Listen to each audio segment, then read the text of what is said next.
Dear future generations, I think I speak for the rest of us when I say, sorry. Sorry we left you with our mess of a planet. Sorry that we were too caught up in our own doings to do something. Sorry we listened to people who made excuses to do nothing.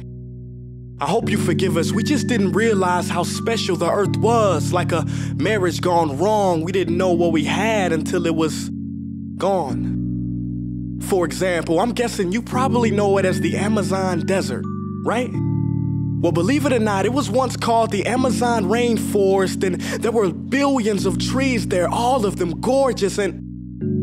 Oh, you don't know much about trees, do you? Well, let me tell you, trees are amazing. I mean, we literally breathe the air they are creating. They clean up our pollution, our carbon. They store and purify water, give us medicine that cures our diseases, food that feeds us, which is why I'm so sorry to tell you that we burn them down.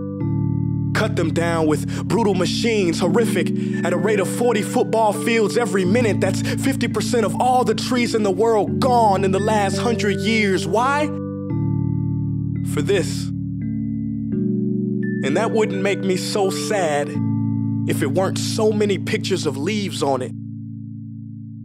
You know, when I was a child, I read how the Native Americans had such consideration for the planet that they felt responsible for how they left the land for the next 7 generations.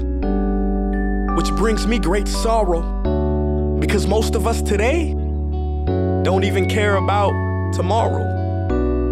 So I'm sorry. I'm sorry that we put profit above people, greed above need, the rule of gold above the golden rule. I'm sorry we use nature as a credit card with no spending limit, overdrafting animals to extinction, stealing your chance to ever see their uniqueness or become friends with them. Sorry we poison the ocean so much that you can't even swim in them. But most of all, I'm sorry about our mindset, 'cause we had the nerve to call this destruction progress. Hey Fox News, if you don't think climate change is a threat, I dare you to interview the thousands of homeless people in Bangladesh. See, while you were in your penthouse nestled, their homes were literally washed away beneath their feet due to rising sea levels. And Sarah Palin, you said that you love the smell of fossil fuels. Well, I urge you to talk to the kids of Beijing who are forced to wear pollution masks just to go to school. See, you can ignore this, but the thing about truth is, it can be denied, not avoided. So I'm sorry, future generations. I'm sorry that our footprint became a sinkhole and not a garden. I'm sorry that we paid so much attention to ISIS and very little to how fast the ice is melting in the Arctic. I'm sorry we doomed you, and I'm sorry we couldn't find another planet in time to move to. You know what? Cut the beat. I'm not sorry.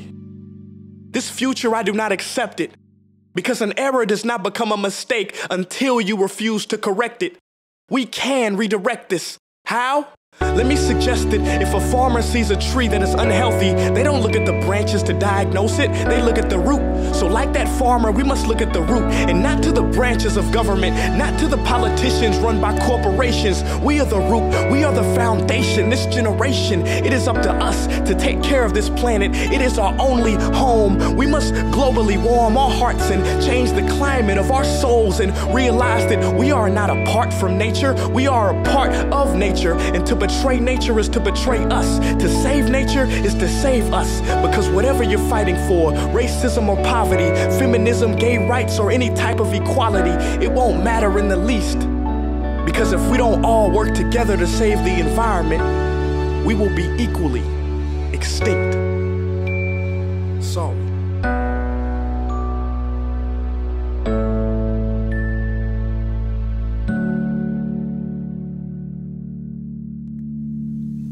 Hey guys, for the past several weeks, I've been here in Africa, the heart of Africa, witnessing the horrific destruction of the rainforest, which inspired me to write this piece. Why are forests being destroyed at such an enormous rate? For this, Today we live in a world where destroying trees makes you money. So what can we, normal people, do about it? One way to directly fight the destruction is to stand for trees. By standing for trees, not only can you save the lives of trees, help forest communities, and protect the rights of animals to live in their homes, but you will also balance the amount of pollution that you yourself give off with your everyday activities, making you a part of the solution and not the problem. This is the option that I chose. But whatever way that you choose to stand for trees, do it. Because a wise man once said, when the rivers are all dried up and the trees cut down, man will then realize that he will not be able to eat money.